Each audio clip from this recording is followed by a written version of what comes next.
Colleagues, let us stop pretending. 32 years ago, the world's scientific community raised the alarm. And yes, of course, leaders came together and adopted the Rio Conventions on Climate Biodiversity and Desertification of 1992, with a promise back then to make peace with nature. Yet, 32 years later, what do we have to show for it? More words, more promises, but almost no real action and no concrete results. We have not just failed, we have failed spectacularly. Of course, we recognize advances, hard work from individuals and nations, the exception that confirms the rule. Yet, the pollution that is driving the climate crisis has more than doubled. We are racing towards a mass extinction of over 50% of global biodiversity. Land degradation, climate extremes, and habitat loss continue to devour fertile ground, pushing more communities into poverty. And what has our response been? More COPs, more empty speeches, more declarations, while the crisis has only gotten worse.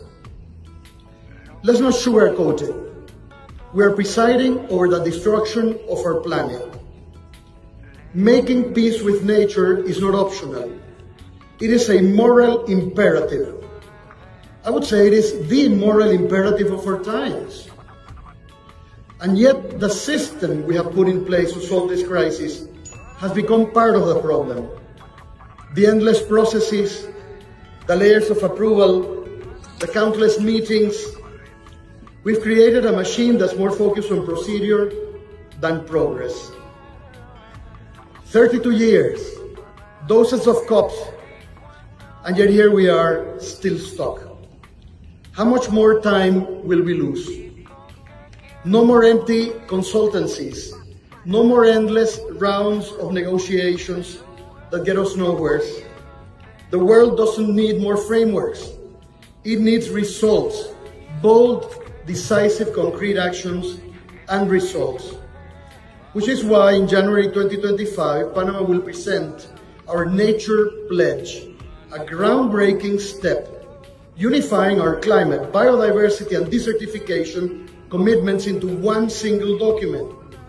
Less bureaucracy, less red tape, more concrete action.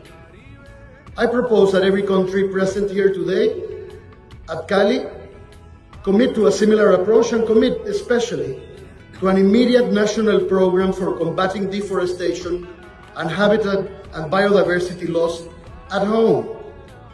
Enact the 30-30 pledge, which we have surpassed spectacularly, and strongly promote clean energy and electric mobility to fight climate change.